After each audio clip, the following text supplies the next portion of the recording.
अक्षय ने फांसी का फंदा बनाया और आत्महत्या कर दी पंखे से लटक के। अक्षय की बाइक से पेट्रोल निकाला और अपने ऊपर छिड़क दिया, खुद को आग लगा दी। नमस्कार, आदाब, सत श्री अकाल। मैं सुनील जोगी फिर उपस्थित हुआ हूँ एक और कहानी के साथ। चलिए विस्तार से जानते हैं। अक्षय और सुधा दोनों ने लव मैरिज की थी। जब उन्होंने घर वालों को बताया तो घर वाले नहीं माने, तो उन्होंने जिद पकड़ ली, अगर शादी करेंगे तो एक दूसरे से, नहीं तो हम जान दे देंगे।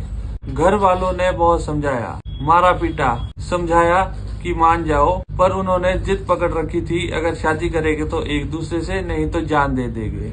घर वालों ने कुछ ज्यादा ही पीट दिया, बात कुछ ज्यादा ही बढ़ गई। घर वालों को लगा कि सच में बच्चे जान दे देंगे, तो उन्होंने दोनों की शादी करवा ली। शादी के बाद दोनों भोपाल के वल्लभगढ़ में रहने लगे। 4 साल बाद दोनों का बेटा हुआ तो घर पर और ज्यादा खुशियां बढ़ गई। अक्षय जो है ये भोपाल में एक बहुत बड़ा सरकारी ऑफिस है, वहाँ पर लिफ्टमैन का काम किया करता था। इस ऑफिस में बहुत सारे बड़े बड़े लोग आया करते थे। इस ऑफिस में बहुत सारी लिफ्टें थी और बहुत सारे लोग यहाँ पर काम किया करते थे। अक्षय का बेटा पैदा हो गया था तो खर्चा बढ़ गया था। अक्षय की जिंदगी में सुबह ड्यूटी और शाम को घर, बस यही चल रहा था। और सुधा घर पर अपने बेटे का ध्यान रखती थी और घर के कामकाज किया करती थी। तो ऐसी ही दोनों की जिंदगी चल रही थी। शादी के 8 साल हो गए थे, बच्चा भी लगभग 4 साल का हो गया था। इन दोनों की जिंदगी में एक ऐसा मोड़ आया, मोड़ तो क्या, ऐसा तूफान आया कि वो तूफान इन दोनों की जिंदगी ही ले गया। दोनों की जिंदगी ही खत्म हो गई, दोनों को मरना ही पड़ा। क्या था वो तूफान, आइए विस्तार से जानते हैं। जिस ऑफिस में अक्षय काम किया करता था, उस ऑफिस में सागर नाम का एक और व्यक्ति भी काम किया करता था। जब ऑफिस में खाली टाइम होता था तो आपस में दोनों बातचीत किया करते थे। दोनों की दोस्ती इतनी गहरी हो गई कि जब अक्षय घर से खाना लाता तो दोनों आपस में बांट कर खाते। दोनों में बढ़िया से दोस्ती हो गई थी और एक दूसरे की मदद भी किया करते थे। सागर कभी भी अक्षय के घर नहीं आया था। एक दिन सागर अक्षय के घर उसके साथ चला गया। अक्षय ने उसका बहुत बढ़िया से स्वागत किया, सागर की बढ़िया से मेहमान नवाजी की। अक्षय ने सागर को नाश्ता चाय पानी करवाया। बढ़िया से आपस में दोनों बातचीत करने लगे और चाय नाश्ता करने लगे। सागर ने अभी तक सुधा को नहीं देखा था। बातचीत करते करते एकदम से सुधा उनके पास आई। सागर ने सुधा को देखा और पहली नजर में सागर को सुधा बहुत पसंद आ गई। अब सागर किसी न किसी बहाने अक्षय के घर आना शुरू हो गया। जब ये अक्षय के घर जाता तो बच्चे के लिए कुछ खाने की चीज या कुछ चॉकलेट वगैरह लेकर जाता। यहाँ तक कि ये अक्षय के 4 साल के बेटे को कपड़े तक लेकर जाता था। बच्चे तक तो ठीक था, पर कुछ दिनों बाद बच्चे के साथ साथ अब सुधा के लिए भी कपड़े वगैरह ले जाने लगा। धीरे धीरे सुधा से बातचीत शुरू हुई और हंसी मजाक भी शुरू हो गया। ये सब पहले अक्षय के सामने हुआ करता था, पर अब ये सब कुछ अक्षय की पीठ के पीछे होने लगा। अक्षय जब घर से बाहर ड्यूटी के लिए जाता तो सागर पीछे से उसके घर में आ जाता। धीरे धीरे सागर ने आर्थिक मदद करना शुरू कर दिया। धीरे धीरे सागर और सुधा की नजदीकियां बढ़ी और दोनों को आपस में प्यार हो गया। अक्षय को इस बारे में अभी तक कुछ पता नहीं था। कुछ दिनों तक ऐसा ही चलता रहा। अब बच्चा बड़ा हो रहा था तो स्कूल भेजने की तैयारियां शुरू हो गई। सुधा अक्षय को बहुत दिनों से बच्चे की एडमिशन करवाने के लिए बोल रही थी। अक्षय मना कर रहा था। अक्षय बोल रहा था कि अभी मेरे पास पैसे नहीं है, जब मेरे पास पैसे होंगे तो मैं खुद करवा लूंगा। एक दिन जब अक्षय ड्यूटी से घर आया तो उसने देखा जिस स्कूल के लिए सुधा एडमिशन करने के लिए बोल रही थी, उस स्कूल का एडमिशन फॉर्म घर पे पड़ा हुआ था। ये एडमिशन फॉर्म देखकर अक्षय हैरान हो गया। तो उसने सुधा से पूछा, ये एडमिशन फॉर्म कहाँ से आया? तो सुधा ने बताया कि ये मैंने सागर से मंगवाया है। और अक्षय को सुनाने लगी, तुम्हें तो बच्चे की कुछ पड़ी नहीं है, मैंने सागर से मंगवा लिया था। उस दिन अक्षय को पहली बार सुधा और सागर के ऊपर शक होना शुरू हो गया। अक्षय को ये भी पता लगा कि सागर बच्चे की एडमिशन के लिए पैसे देने के लिए भी तैयार हो गया था। जितना भी खर्च बच्चे का स्कूल में लगना था, ड्रेस, किताबें वगैरह, वो सब सागर उठाने को तैयार हो गया था। तो अक्षय का शक और भी गहरा हो गया। अब अक्षय ने दोनों पर नजर रखना शुरू कर दिया और अक्षय का शक यकीन में बदल गया। जब अक्षय को पता चला दोनों आपस में बात करते हैं, चुप चुप के मिला करते हैं और दोनों को आपस में प्यार हो गया और दोनों के शारीरिक संबंध भी बन चुके थे। सुधा की बहुत सारी ख्वाहिशें अक्षय पूरी नहीं कर पा रहा था। अब सुधा की ये सारी ख्वाहिशें सागर पूरी करने लगा। अब अक्षय ने सागर को फोन किया और कहा।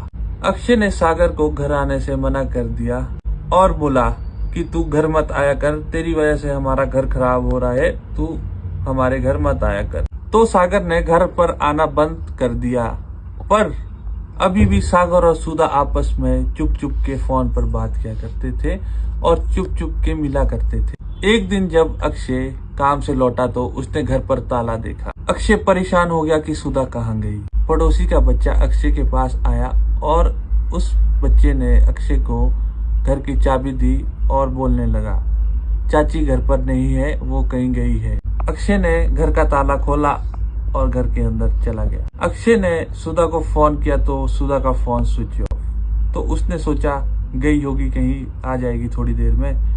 अक्षय बहुत थका हुआ था, वो सो गया। जब वो सो के उठा तो उसने फिर से सुधा को फोन किया तो सुधा का फोन फिर भी स्विच ऑफ ही बता रहा था। अक्षय और ज्यादा परेशान हो गया। अक्षय ने चार पांच बार लगातार फोन किया तो अभी भी सुधा का फोन स्विच ऑफ बता रहा था। अक्षय पानी पीने के लिए किचन में गया तो उसने जग के नीचे एक कागज का टुकड़ा देखा। कागज उठाया और पढ़ने लगा। कागज के टुकड़े में सुधा ने लिखा था, मुझे मत ढूंढना, मैं सागर के साथ जा रही हूँ। अक्षय ये पढ़ते ही परेशान हो गया और फटाफट सागर को फोन करने लगा। सागर का फोन भी स्विच ऑफ बता रहा था। अक्षय को बहुत ज्यादा भूख लग रही थी, पर अक्षय की भूख प्यास सब उड़ चुकी थी। अक्षय ने रात गुजारी ये सोचते सोचते, अब क्या करूँ, कहाँ दोनों को ढूंढूं, कहाँ गए होंगे, कैसे ढूंढूं।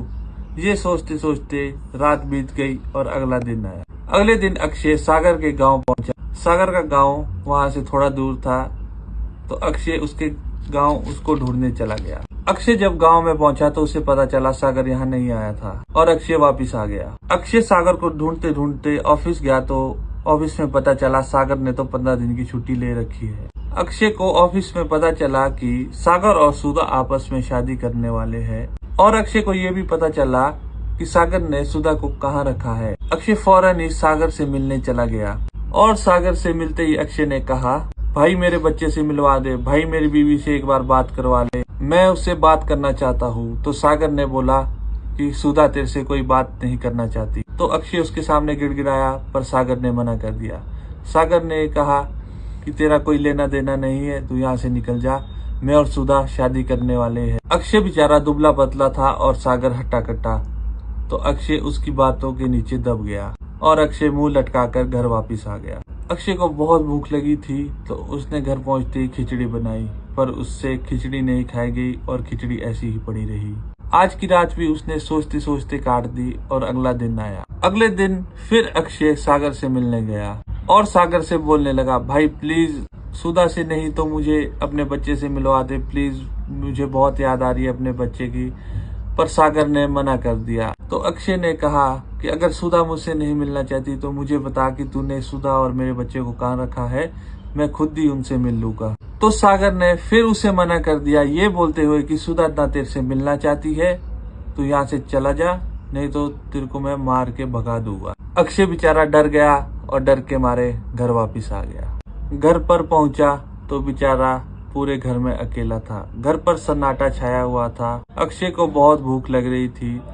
अक्षय ने पिछले कल की पड़ी हुई खिचड़ी थोड़ी सी खाई और बाकी खिचड़ी ऐसी ही रहने दी। अक्षय ने फांसी का फंदा बनाया और आत्महत्या कर दी पंखे से लटक के। पूरी रात अक्षय पंखे से लटका रहा। पड़ोस में एक बच्चा रहता था जो रोज अक्षय को दूध लेकर आता था। जैसे ही बच्चा दूध लेकर आया उसने दरवाजा खोला।